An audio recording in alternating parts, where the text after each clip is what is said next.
ka-Tom Jones, oh. Yung sauce nyo, nakakataka mga ka-Tom Jones. Subukan natin yung banat niya pag kumakain ito. Kumukuha siya ng laman. Ito, isang buong laman na. Yan, lagay mo sa ibabaw. Sabaw. Tapos banatan mo, lagyan mo ng kanyang matinding to yung chili oil, may garlic sa ibabaw. Sarap ito mga ka-Tom Jones. Ayan o.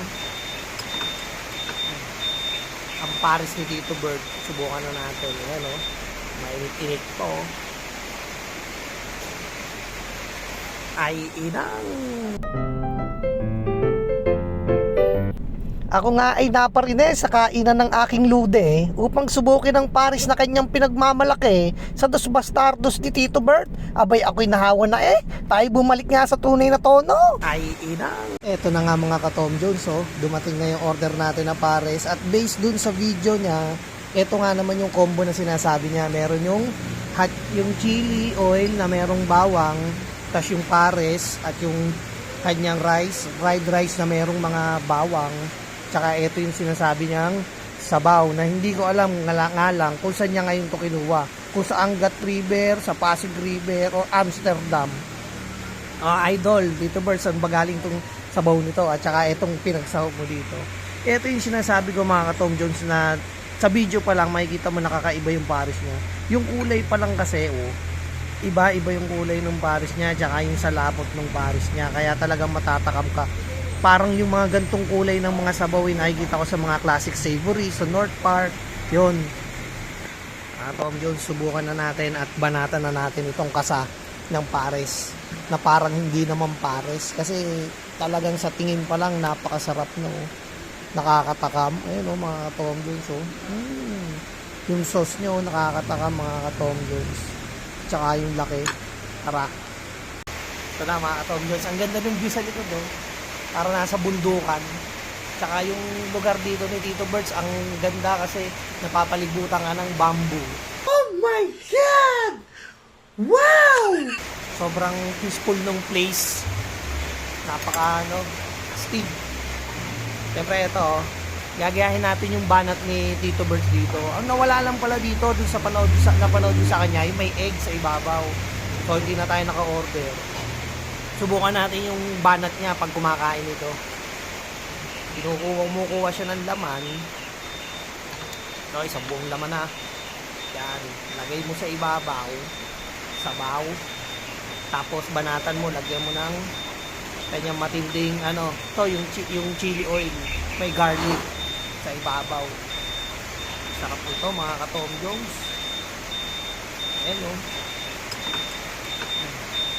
ang pares ni Tito Bird, subukan na natin. Ayan mainit-init po.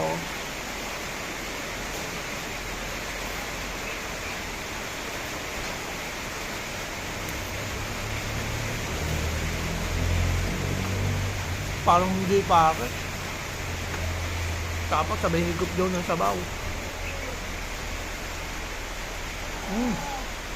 Partner nga naman from Pasig River.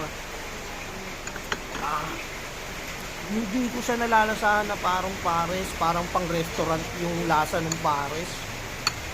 Ang lambot nitong baka ang lambot ng meat. Tsaka sakto-sakto yung combination nitong chili niya na manamis-namis.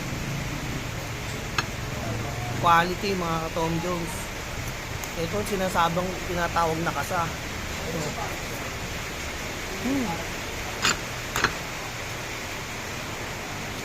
Ang lambot.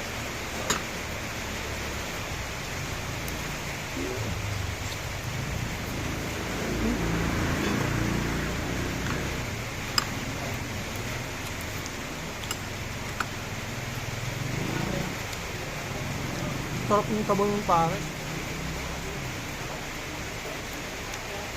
Matamis-tamis, hindi naangat yung lasa ng star anise. Tapos may mga gulay po Quality mga ka-Tom Jones. Kung sa inyo, subukan nyo. Ang sarap. Ito yung panalo sa akin na pares. Pares na uulit-ulitin ko. Hindi dahil idol ko si Tito Bert, pero talagang the best. Kung sa akin, kung i-rate ko, hindi ito pang pares. Parang to pang restaurant. Yung mga parang sa Classic Savory tsaka sa North Park. Yung mga beef with broccoli. You know? I love this. Ay, inang! Mapapa-ay inang na talaga. Sarap nitong chili ano niya. Oh. Partner dun sa pares niya. Yung oil niya. Siguro kung gusto nyo pa medyo maanghang, hindi kayo ng sili pang-add. Pero ito quality. Yun. So mga Tom Jones, natikman natin ang quality na pares ni Tito Birds. Pero may mga ibang meal pa sila dito na pwedeng subukan. Kapartner yung soup nila na talagang hindi mo lamang kung saan galing ano. Mga Tom Jones, subukan nyo na.